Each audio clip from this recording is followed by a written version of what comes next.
하나님께서 우리 계신 말씀 봉독하겠습니다. 고린도 전서 7장 1절부터 16절까지 말씀을 제가 봉독하겠습니다.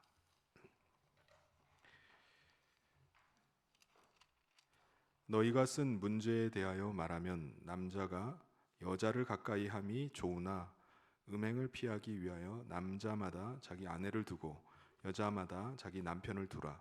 남편은 그 아내에 대한 의무를 다하고 아내도 그 남편에게 그렇게 할지라. 아내는 자기 몸을 주장하지 못하고 오직 그 남편이 하며 남편도 그와 같이 자기 몸을 주장하지 못하고 오직 그 아내가 하나니 서로 분방하지 말라. 다만 기도할 틈을 얻기 위하여 합의상 얼마 동안은 하되 다시 합하라. 이는 너희가 절제 못함으로 말미암아 사탄이 너희를 시험하지 못하게 하려 함이라. 그러나 내가 이 말을 함은 허락이요 명령은 아니니라. 나는 모든 사람이 나와 같기를 원하노라. 그러나 각각 하나님께 받은 자기의 은사가 있으니 이 사람은 이러하고 저 사람은 저러하니라. 내가 결혼하지 아니한 자들과 과부들에게 이르노니 나와 같이 그냥 지내는 것이 좋으니라. 만일 절제할 수 없거든 결혼하라. 정욕이 불같이 타는 것보다 결혼하는 것이 나으니라. 결혼한 자들에게 내가 명하노니 명하는 자는 내가 아니요 주시라. 여자는 남편에게서 갈라서지 말고 만일 갈라섰으면 그대로 지내든지 다시 그 남편과 화합하든지 하라. 남편도 아내를 버리지 말라. 그 나머지 사람들에게 내가 말하노니 이는 주의 명령이 아니라 만일 어떤 형제에게 믿지 아니하는 아내가 있어 남편과 함께 살기를 좋아하거든 그를 버리지 말며 어떤 여자에게 믿지 아니하는 남편이 있어 아내와 함께 살기를 좋아하거든 그 남편을 버리지 말라. 믿지 아니하는 남편이 아내로 말미암아 거룩하게 되고 믿지 아니하는 아내가 남편으로 말미암아 거룩하게 되나니 그렇지 아니하면 너희 자녀도 깨끗하지 못하니라. 그러나 이제 거룩하니라. 혹 믿지 아니하는 자가 갈리거든 갈리게 하라. 형제나 자매나 이런 일에 구애될 것이 없느니라. 그러나 하나님은 화평 중에 너희를 부르셨느니라. 아내된 자여 내가 남편을 구원하는지 어찌 알 수 있으며 남편 된 자여 내가 내 아내를 구원하는지 어찌 알 수 있으리요. 아멘. 세계 어느 나라나 결혼이라는 제도가 있습니다. 결혼은 역사를 거슬러 올라가 보면 어느 시대나 있었던 것이 바로 결혼입니다. 여러분, 이 결혼 제도를 만드신 분이 누구죠? 바로 하나님이십니다. 하나님은 인간을 창조하시고 남자와 여자가 결혼을 통해서 가정을 이루고 또 자식을 낳아서 번성하게 하셨습니다. 여러분, 왜 하나님은 인간에게 동물과는 다르게 결혼이라는 것을 하게 하셨을까요? 그 이유는 하나님께서 인간을 창조하신 목적을 보면 알 수가 있습니다. 하나님은 첫사람 아담을 하나님의 형상을 따라 지으시고 하나님을 섬기고 또 하나님을 사랑하고 또 하나님을 기뻐하고 감격해 하면서 하나님과 하나가 되는 존재로 지으셨습니다. 그리고 하나님은 하나님과 인간만이 아니라 이 땅에 사는 인간끼리도 그 하나님 안에서의 그 하나 되는 기쁨, 사랑, 감격, 그 행복을 인간끼리도 누릴 수 있도록 다른 인간을 만드셨습니다. 그래서 하나님은 첫사람 아담은 흙으로 창조하셨지만 두 번째 사람 하와는 아담 안에 있는 갈빗대를 취하셔가지고 만드셨어요. 그리고 그 다음 사람 가인과 아벨은 두 사람 사이에서 태어나게 하셨습니다. 그러므로 하와는 아담 안에서 나왔고 두 자녀 가인과 아벨은 아담과 하와 사이에서 나왔습니다. 그러니까는 결과적으로 아내 하와나 두 자녀나 모두 아담 안에서 나온 거예요. 그러니까 다시 말해서 아담과 하나인 겁니다.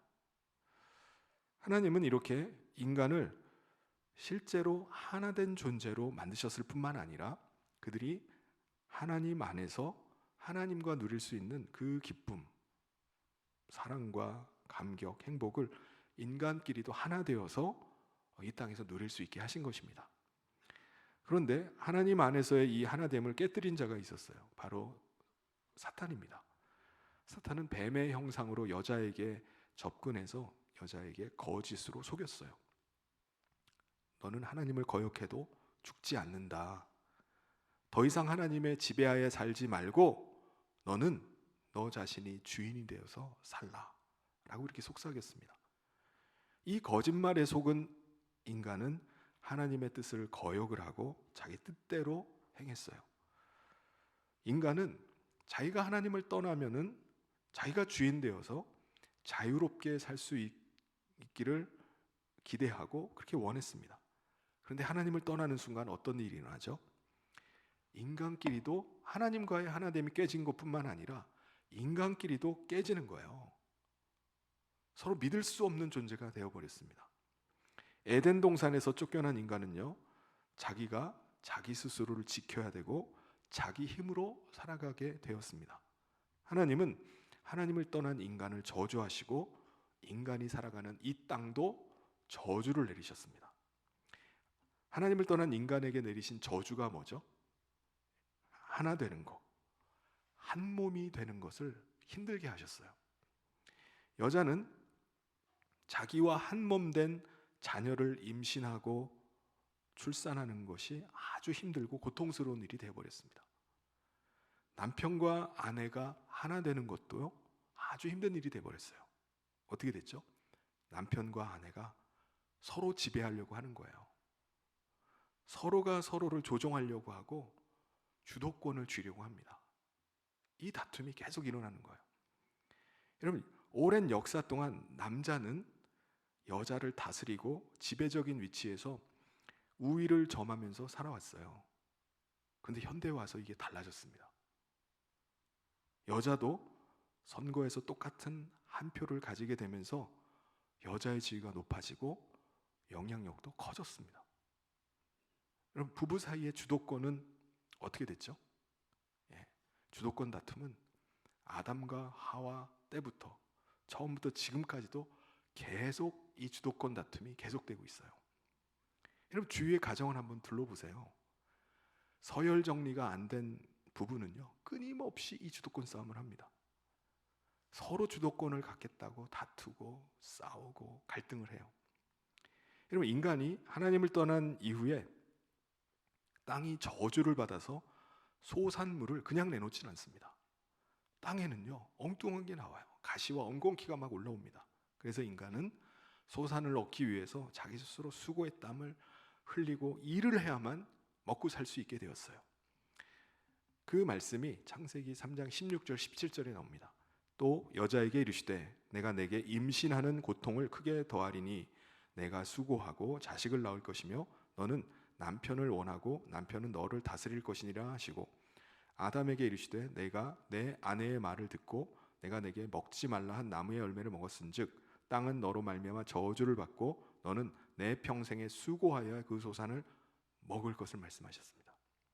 여러분, 하나님을 떠난 인간은요, 하나님과의 관계만 깨진 게 아니라 인간끼리의 관계도 깨져버렸습니다. 각자가 다 자기 육체로 사는 거예요. 그러다 보니까 각자 자기의 육체의 본성이 이끄는 대로 자기의 탐욕과 욕망을 쫓아서 사는 존재들이 되고 말았습니다. 여러분, 모든 인간이 원하는 건 뭐죠? 다 자기 육체가 잘 되는 거예요. 육체가 편하길 원하고 육체가 풍성한 것을 누리길 원하고 육체가 만족하기를 원합니다. 그렇게 살길 원해요. 그래서 어떻게 하죠? 다른 사람을 종으로 부려서라도 자기가 편해지려고 합니다. 다른 사람의 것을 빼앗아서라도 죽이고 훔쳐서라도 자기가 더 풍족해지길 원해요. 그래서 힘이 없고 약한 사람은요, 늘 힘이 있고 강한 사람에게 지배를 당합니다. 갖고 있는 거 뺏겨요. 고통 가운데 종이 되어서 살아갑니다. 그래서 인간은 자기를 지켜줄 왕을 원하는 거예요. 조직을 만들고요, 제도와 법을 만들기 시작했습니다. 인간은 그 안에서 보호를 받고 그 안에 있으면 안심이 되고 그 안에서 평안하게 살아갈 수 있게 된 겁니다. 여러분, 결혼이라는 제도도 법으로 명문화를 했어요. 예를 들어서 두 사람이 만나서 살다가 자식을 낳았습니다. 근데 어느 날 갑자기 남자가 바람이 났어요. 그 남자가 가족을 부양하지 않고 다른 여자에게 가버리는 거예요. 그러면 이 여자는 어떻게 되죠? 졸지에 자기 혼자 남아가지고 자식을 키우면서 가정을 꾸려가야 되는 큰 부담을 안게 됩니다. 이건 남자도 마찬가지죠. 남자도 그런 일을 당할 수 있습니다. 그런데 결혼이라는 법에 구속이 되는 순간 책임을 져야 됩니다. 자기 마음대로 다른 사람과 관계를 가질 수가 없어요. 결혼을 유지하기 위해서 정절을 지켜줘야 됩니다. 이게 법과 제도로 묶여있기 때문에 그래요. 근데 그럼에도 불구하고 인간은 어떻게 하죠? 부정을 저지르기도 하고 관계가 깨지기도 합니다. 왜냐하면 세상에 속한 사람들은요, 다 각자 자기의 탐욕과 욕망을 위해서 살기 때문에 그래요. 그러므로 두 사람이 계약으로 묶여 있다는 것은요, 족쇄처럼 느껴지기도 하지만 사실은 두 사람이 각자 자기를 보호하기 위한 장치예요. 그런데 세상에 속해서 육체로 살아가던 우리가 예수님의 대속의 은혜로 말미암아 하나님께 돌아왔어요. 하나님 안에 거하면서 하나님과 다시 하나가 된 겁니다. 그렇다면 우리 믿는 자에게 있어서, 하나님께 돌아온 자로 믿는 자에게 있어서 결혼이라는 것은 어떤 의미를 가질까요? 결혼이 뭐죠? 하나님께서 인간을 창조하실 때 계획하신 하나님과의 그 하나됨의 기쁨, 사랑, 행복, 그 감격을 부부가 누리는 게 결혼입니다. 이것은 두 사람이 육체적인 관계를 통해서 하나 되는 것만을 말하는 게 아닙니다. 두 사람이요, 같은 성령님을 통해서 마음 가운데 예수님을 모시고 하나님 안에 거하게 되는 겁니다. 그래서 두 사람은 한 분 예수님, 머리이신 예수님의 다스림과 인도하심을 받아 살기 때문에 두 사람은요, 두 사람이 아니에요. 한 몸이 되는 겁니다. 하나님 안에서 한 몸이 되는 거예요. 그런데 두 사람이 구원을 받아서 하나님과 하나가 되었다 할지라도 두 사람이 어디에 살죠?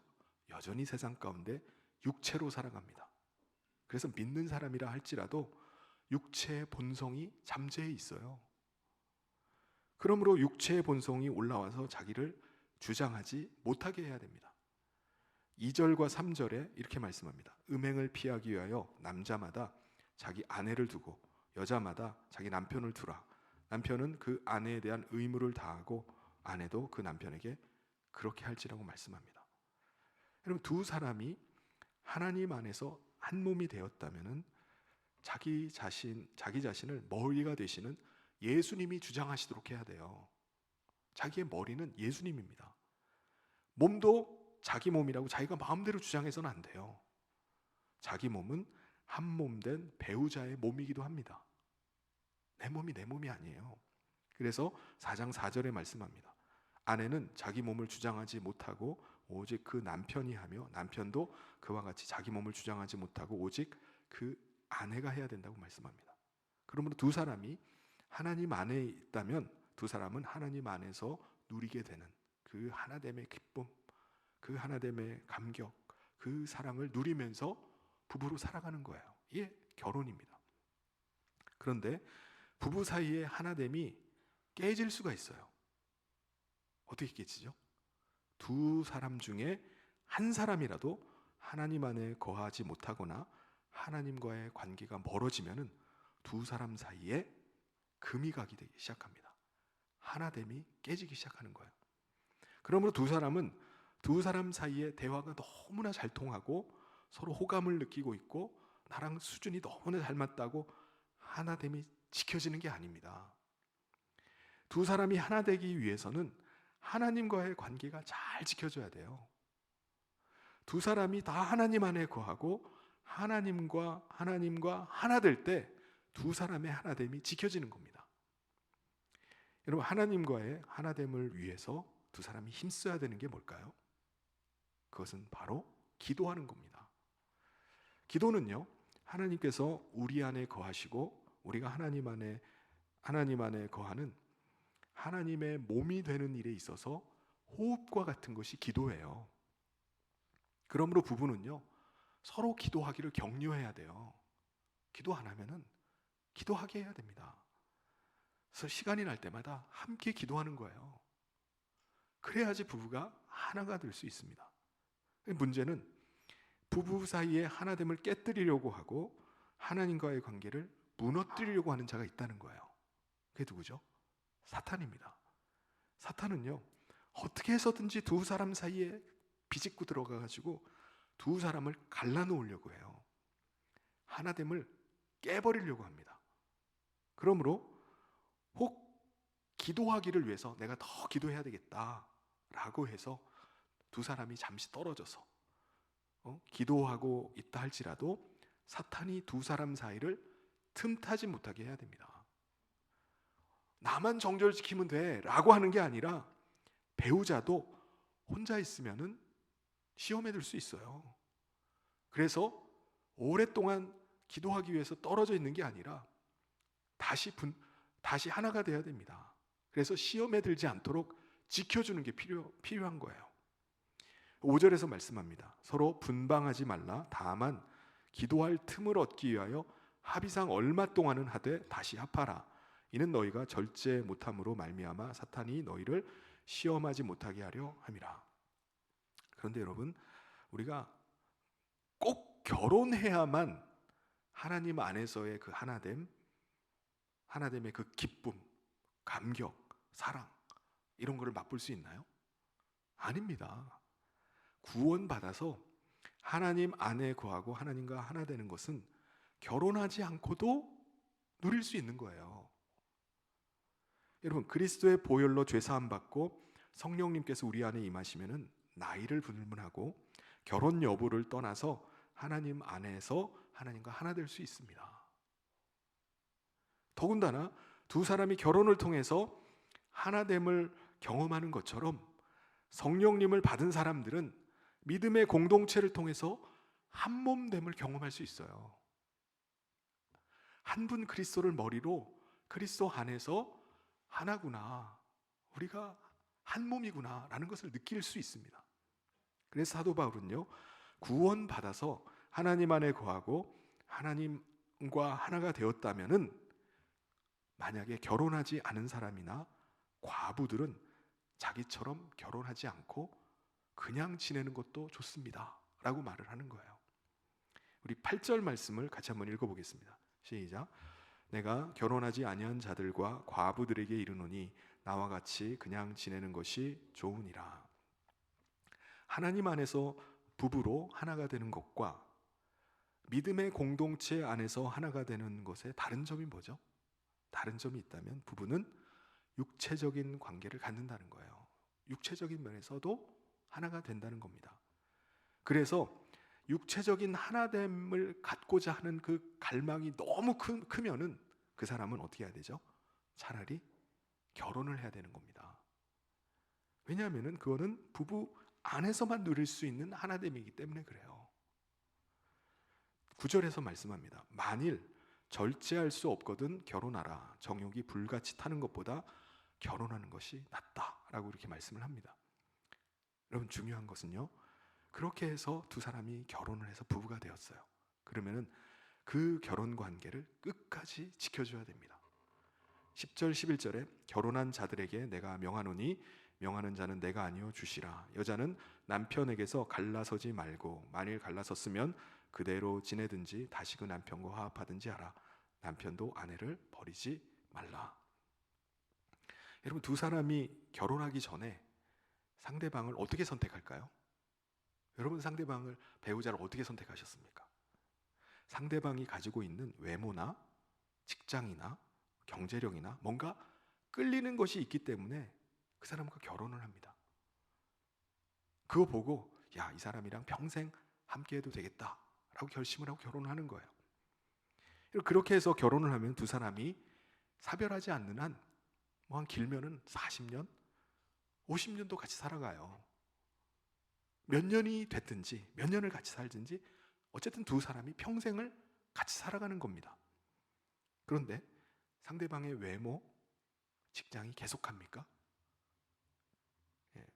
외모는 10년만 지나도 늙어가기 시작해요. 직장, 아무리 좋은 직장이라도 계속 일할 수는 없습니다. 다른 직장을 구해야 되거나 은퇴를 해야 할 때가 옵니다. 그래서 세상에 속한 사람들은 처음에 상대방에게 끌렸던 것들에 대해서 끌렸던 것들이 사라져버리거나 상대방이 자신의 그 기대나 필요를 채워주지 못하면은 함께 살고 싶어 하질 않아요. 그것 때문에 결혼했는데 그게 없어지니까 살고 싶은 마음이 없어지는 거예요. 결국 결혼 관계를 깨버리고 헤어지는 걸 택합니다. 세상에선 그런 일들이 흔하게 일어나요. 15절 말씀을 같이 한번 읽어보겠습니다. 시작. 혹 믿지 아니하는 자가 갈리거든 갈리게 하라. 형제나 자매나 이런 일에 구애될 것이 없느니라. 그러나 하나님은 화평 중에서 너희를 부르셨느니라. 그런데 하나님 안에서 하나 된 부부는 어떻게 해야 되죠? 어떻게 해야 됩니까? 두 사람이 성령님을 통해서 한 분이신 예수님을 마음에 모시고 살기 때문에 두 사람이요 생각하는 것이나 소망하는 것이나 정서적인 것이나 하나가 되는 겁니다. 두 사람 둘 다 왕이신 예수님을 마음에 모시고 예수님의 뜻을 쫓아서 살기 때문에 상대방을 보면서 예수님처럼 느껴지는 거예요. 그리고 예수님처럼 대하게 되는 겁니다. 상대방에게 서로 사랑을 느끼게 되고 서로 공감하게 되고 서로 고마움을 느끼면서 상대방을 아주 귀한 사람으로 대하게 됩니다. 그래서 상대방을 위해서 자신이 기꺼이 헌신하려고 해요. 그리고 자신이 가진 것을 기꺼이 내어주기를 원합니다. 이런 관계가 하나님 안에서 하나 된 부부의 관계입니다. 그런데 결혼하다 보면은 다 믿는 사람과 결혼하나요? 믿지 않는 사람과 결혼을 합니다. 내가 믿는 사람과 한번 결혼해야지라고 사귀어 보려고 해도 전혀 끌리는 게 없어서 믿는 사람과 사귐이 잘 안 이루어질 수도 있어요. 오히려 반대로 믿지 않는 사람에게는 끌리는 게 너무 많아. 여러 가지로 끌리는 게 더 있어서 그 사람과 결혼하기도 합니다. 근데 믿는 사람이 믿지 않는 사람과 결혼했다면 기억해야 될 것이 있습니다. 믿는 사람은 믿지 않는 배우자를 반드시 구원해야만 한다는 것입니다. 그럴 때 결혼을 제정하신 하나님께서 주시고자 하는 하나님 안에서 하나 되는 기쁨, 사랑, 감격을 결혼을 통해서 맛볼 수 있는 겁니다. 그러므로 믿지 않는 사람과 결혼했다면 부부 사이의 참 기쁨, 참 사랑, 하나됨의 그 감격을 누리기 위해서는 반드시 상대방을 하나님 안에 들어오게 해야 됩니다. 우리 16절 말씀을 같이 한번 읽어보겠습니다. 시작. 아내된 자여 내가 남편을 구원할는지 어찌할 수 있으며 남편된 자여 내가 내 아내를 구원할는지 어찌할 수 있으리요. 여러분, 근데 우리는 믿지 않는 배우자가 돌아오기를 원해요. 그런데 믿지 않는 배우자가 과연 돌아올 수 있을까요? 확실한 것은요, 아무리 완고한 사람이라 할지라도, 아무리 고집스러운 사람이라 할지라도 돌아올 수 있다는 사실입니다. 그게 사실이에요. 그게 확실한 겁니다. 여러분, 하나님께 돌아온 사람들을 보면요, 너무나 다양한 사람들이 돌아와요. 오늘 말씀에도 보면 유대인이 돌아오기도 합니다. 이방인이 돌아오기도 하고, 종으로 있던 사람이 돌아오기도 하고, 주인의 신분의 사람이 돌아오기도 하고, 병에 걸렸던 사람이 돌아오기도 하고, 죽음 직전의 사람이 돌아오기도 합니다. 다시 말해서 누구든지 하나님의 사랑을 깨닫고 그 은혜를 입은 사람들은 하나님께 돌아와서 하나님께 속한 자가 될 수 있습니다. 그러므로 상대방이 지금 어떤 상황에 있든지, 어떤 위치에 있든지, 어떤 성격의 사람이든지 상관이 없어요. 지금 어디에 속해 있든지, 어떤 일을 하고 있든지 하나님의 부르심을 받으면은 하나님의 것이 되고 하나님의 소유가 되는 겁니다. 그럼 하나님께 돌아온 순간 그 사람은 자기의 주인이 바뀌어버려요. 과거에는 자기가 자기의 주인이었어요. 근데 하나님께 돌아오고 나면은 하나님께서 하나님의 소유가 됩니다. 하나님께서 그 사람의 주인이 되십니다. 그때부터 주인이신 하나님을 따라서 사는 사람이 되는 거예요. 우리 17절 말씀을 같이 한번 읽어보겠습니다. 시작. 오직 주께서 각 사람에게 나눠주신 대로 하나님이 각 사람을 부르신 그대로 행하라. 내가 모든 교회에서 이와 같이 명하노라. 유대인이 하나님의 부르심을 받고 하나님께 돌아왔어요. 근데 유대인은요, 아브라함의 후손으로 난 하나님의 선택받은 사람이다 라는 표시로 할례를 받습니다. 근데 이 유대인이 돌아왔으면 이 유대인이 유대인이기 때문에, 할례를 받았기 때문에 하나님의 부르심 받았나요? 하나님께 돌아온 건가요? 아닙니다. 할례는 그 사람의 구원과는 아무런 관계가 없어요. 그렇다면 이 할례는 어떻게 합니까? 그렇다고 해서 할례를 지울 필요는 없습니다. 왜냐하면 그 사람은 이미 하나님께 돌아와서 하나님의 소유가 된 사람이기 때문에 그래요. 그래서 그 흔적을 지울 필요는 없어요. 우리는 하나님의 은혜를 믿는 믿음으로 말미암아 하나님의 소유가 된 것입니다. 그러므로 각 사람은 부르심 받았을 때 그 상태 그대로 있어도 되는 거예요. 20절에 각 사람은 부르심을 받은 그 부르심 그대로 지내라고 말씀합니다. 예를 들면은 과거에 노예제도가 있었잖아요. 종이 하나님의 부르심을 받고 하나님께 돌아올 수 있습니다. 종이지만은 하나님께 돌아와서 하나님의 소유가 되는 거예요. 그럼 종은 누가 자기의 주인이 되는 거죠? 하나님의 소유가 되었기 때문에 하나님이 자기의 주인이 되시는 겁니다. 그런데 육체의 주인이 있기 때문에 종의 신분도 어떻게 해야 되죠? 계속 지켜야 되는 거예요. 물론 자유인이 되면 좋죠. 자유인이 될 수 있으면 자유인 되는 것이 훨씬 좋은 겁니다. 어쨌든 종이라 할지라도 그 사람의 참 주인은 누구십니까? 하나님이세요. 자신은 사람의 종이라 할지라도 자신의 참 주인, 나의 참 소유주는 하나님이심을 기억하면서 사는 겁니다. 22절 23절에서 말씀합니다. 주 안에서 부르심을 받은 자는 종이라도 주께 속한 자유인이요 또 그와 같이 자유인으로 있을 때 부르심을 받은 자는 그리스도의 종이니라. 너희는 값으로 사신 것이니 사람들의 종이 되지 말라고 말씀합니다.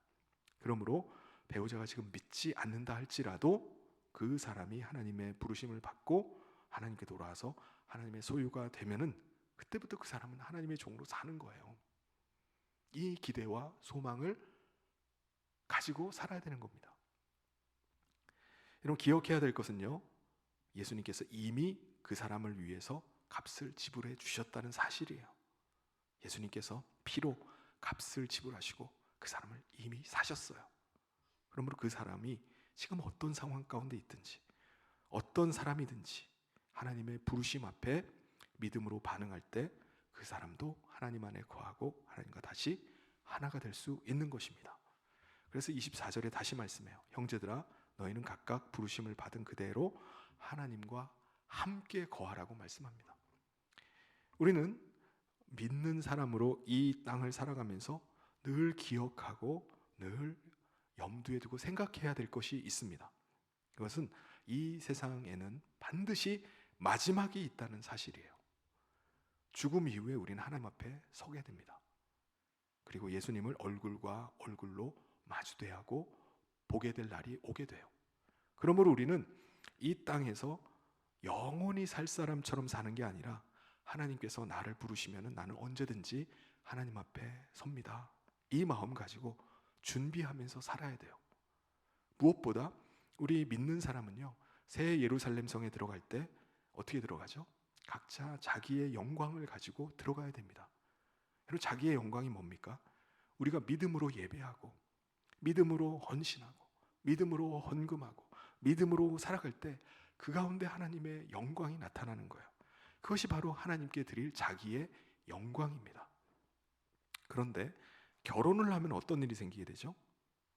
결혼하면 예를 들어서요, 그리스도인 청년이 연애를 하는 거예요. 두 사람이요 정말 사랑하는 사이입니다. 두 사람이 교제를 하다가 결혼했으면 좋겠다 라는 생각을 하게 됐어요. 그래서 프로포즈를 하고 기다리다가 준비해서 결혼식을 올렸어요. 두 사람이 사랑해서 결혼에 골인했으니까 얼마나 행복하겠습니까? 하루하루가 꿈만 같은 거예요. 그래서 서로 고백을 해요. 자기야, 나 너무 행복해. 이 시간이 안 가고 그냥 멈췄으면 좋겠어. 그냥 이대로 우리 둘이 영원히 같이 살아. 너무 행복해가지고 사랑하는 사람과 영원히 이대로 살고 싶다는 거예요. 그런데 여러분, 우리가 하나님 나라를 믿는 사람이라면 뭘 기억해야 되죠? 배우자와 갖게 되는 행복보다 더 큰 행복이 있음을 기억해야 됩니다. 이 땅에서 우리가 영원히 살 사람이 아니라는 것을 기억해야 돼요. 29절에 형제들아 내가 이 말을 하노니 그 때가 단축하여진 거로 이후부터 안에 있는 자들은 없는 자 같이 하라는 거예요. 또 이 땅에서 우리는 때로는 슬픔을 당하기도 합니다. 믿는 사람인데 사랑하는 사람과 일찍 사별을 하게 되는 경우도 있잖아요. 너무나 사랑한 나머지 이 사람과 영원히 같이 살았으면 좋겠다라고 생각했는데 오늘 갑자기 죽어버려요. 너무 슬프지 않습니까? 난 어떻게 살아? 난 당신 없이 이 세상을 어떻게 혼자 살란 말이야? 난 당신 없이 더 이상 살 소망이 없어 라고 낙심하고 좌절에 빠지면 어떻게 되겠습니까? 여러분, 하나님 나라에 들어갈 것을 믿는 믿음의 사람이라면 너무 슬퍼해서도 안 됩니다. 하나님 나라에 거할 것이고 먼저 잠들었다 할지라도 하나님 나라에서 다시 만나기 때문에 만날 터인데 너무 슬퍼해서는 되겠습니까? 안 되는 거예요. 우리가 정말 하나님 나라를 믿는다면 그렇게 해서는 안 되는 것입니다. 또 사람들은 이 땅에 사는 동안 좋은 집에서 살기를 원해요. 이건 믿는 사람도 마찬가지죠. 믿는 사람도 좋은 집에서 살기를 원합니다. 그래서 좋은 집을 마련하기 위해서 몇 년 동안을 고생하면서 아끼고 저축하고 해서 좋은 집을 장만을 해요. 좋은 집에 입주를 해서 살면서 이렇게 이야기를 하는 겁니다. 야, 난 이 집에 영원히 살았으면 좋겠다. 여러분, 물론 그렇게 생각할 수도 있죠.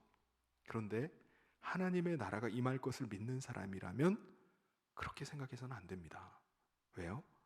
이 땅에서 영원히 살 것이 아니기 때문에 그렇습니다. 이 땅에 있는 것들은 다 사라져 버릴 것들이에요. 그래서 사도 바울은 그 때가 단축하여진 거로 때가 얼마 남지 않았다라고 말씀을 합니다. 우리 30절, 31절을 같이 한번 읽어보겠습니다. 시작. 우는 자들은 울지 않는 자같이 하며 기쁜 자들은 기쁘지 않은 자같이 하며 매매하는 자는 없는 자같이 하며 세상 물건을 쓰는 자들은 다 쓰지 못하는 자같이 하라. 이 세상의 외형은 지나감이니라.